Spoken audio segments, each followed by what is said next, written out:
What's up everybody, this is Master Ian Gamer. Now that Moira has been on the PTR for a couple days, and I've gotten to play around a good bit with her in game, I can give my thoughts and analysis about how she feels as a hero in Overwatch. For the most part, she's pretty good, but there are a couple caveats that I want to address in order to fully cover how she plays. Granted, this has been on the PTR, so games haven't been particularly balanced, but the experience has been enough for me to formulate a general opinion of her. So without further ado, let's get started.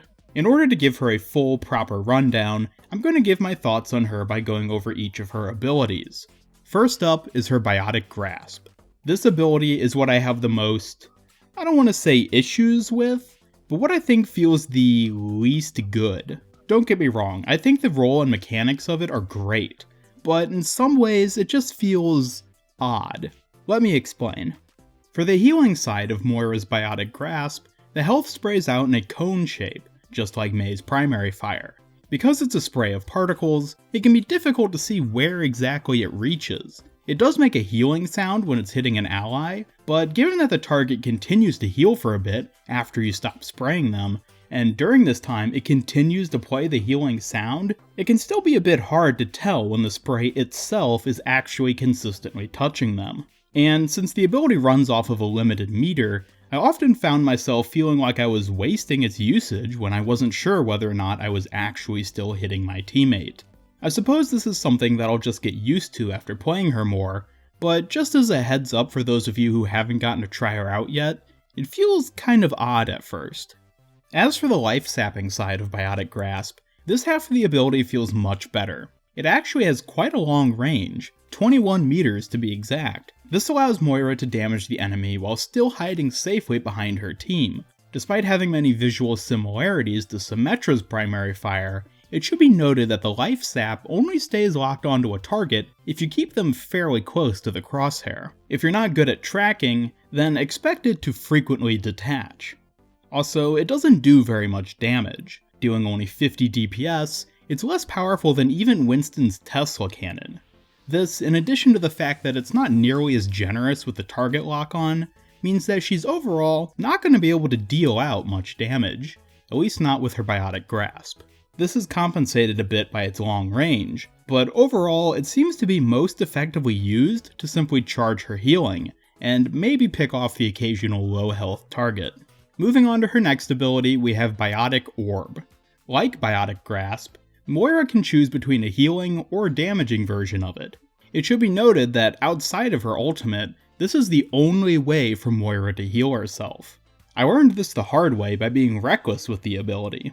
When in a standoff with the enemy, I would basically spam the damage orb into the other team, trying to angle my shots so it would bounce around ideally to deal the most damage possible. My Biotic Grasp was usually sufficient to heal my teammates, so I didn't bother using the healing orb very often.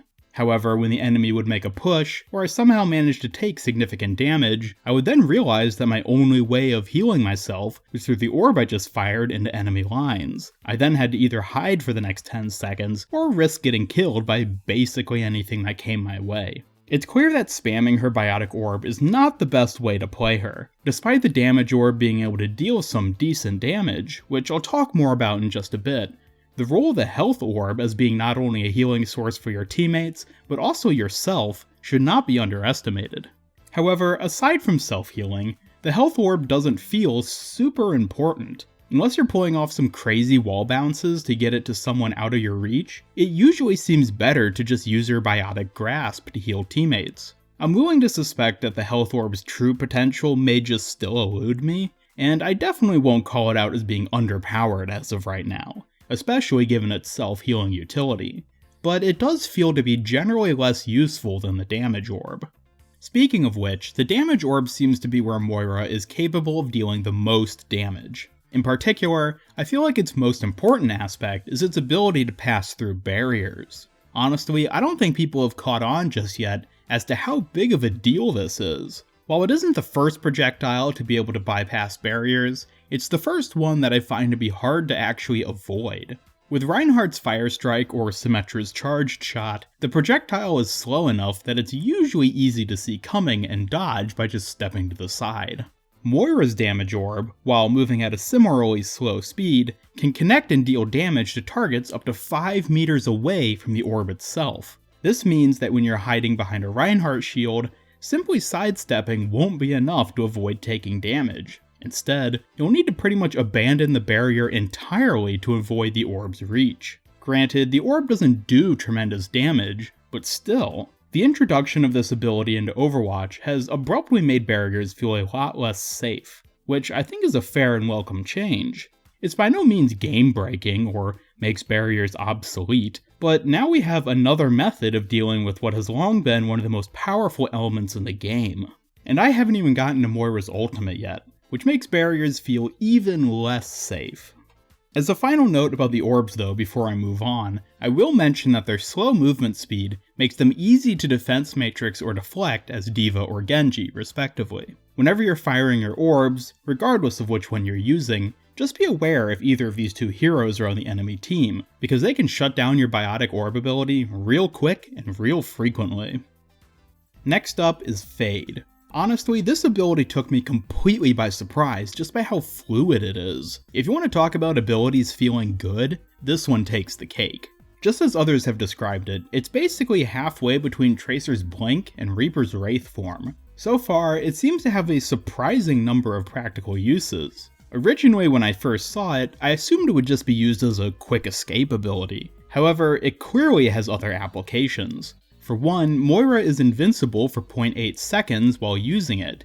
This means, if you time it just right, Fade can be used to avoid taking damage from certain ultimates, such as D.Va's Self-Destruct or Junkrat's Riptire. Furthermore, in addition to disengaging or dodging, you can use it to rush to a teammate who's in need of healing. You won't be able to keep up with an active Genji or Tracer, but if you have someone like a McCree who's away from the team in a one-on-one and in need of healing, you can quickly pop over to him to help out, and then pop back to your team to continue supporting your tanks. She can even go on the offensive with Fade. On a couple of occasions while I was playing her, I'd see an enemy hero with very low health disengage and duck into cover. Thinking they were safe, I'd quickly fade over to them and finish them off with Biotic Grasp. As long as I was careful and quick, the rest of the enemy team wouldn't even know I was there, and I'd be gone before they knew it. While she can't do much damage, her ability to hit and run like this adds some fun techniques that can often catch the enemy off guard. Finally, we have Moira's ultimate, Coalescence. This ability is pretty cool. It's essentially just a beam version of Zenyatta's ultimate, except it does half as much healing in exchange for also doing damage to the enemy. Additionally, it increases her movement speed, just like Zen's, and while it doesn't make her invincible, it does apply the same high healing rate to her as it does to your allied targets. What I didn't realize at first, and I blame her introduction video for misleading me here, is that it doesn't actually deal that much damage, especially in comparison to how much it heals. It heals 140 HP per second, but only deals 70 damage per second. That means pulling off something like this would require all of the enemies to already be at low health. Therefore, while playing her I found that it's best to prioritize healing allies with her ult over dealing damage. Ideally, you can position yourself to do both at once, but this will require good team coordination, which is something you don't often find in quick play.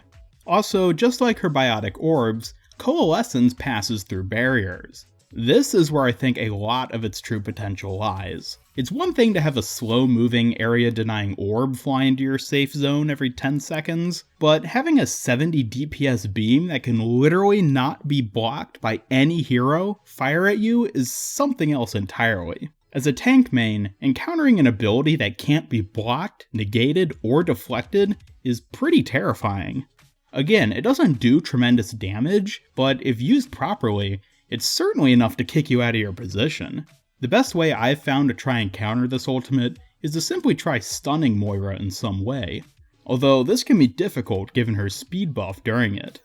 All in all, Moira is a really fun new hero who brings a lot of new utility to the game, even if at first glance, she seems like a sort of mashup of already existing abilities. She's seemingly advertised as being a DPS support hybrid who, like Zenyatta, can both heal and deal decent damage. However, if Zen's a DPS first and a healer second, Moira is the inverse. Especially if you're the only support, you're going to want to focus a lot more on healing than dealing damage. In fact, in a lot of situations, it feels like your only reason for dealing damage is simply to charge up your healing, which, if you're not managing carefully, can be easy to expend. The key to playing her well definitely seems to be learning how to balance her abilities. Focusing too much on either healing or dealing damage will squander her potential, and the first big step to getting good at her will be to find the right equilibrium between the two.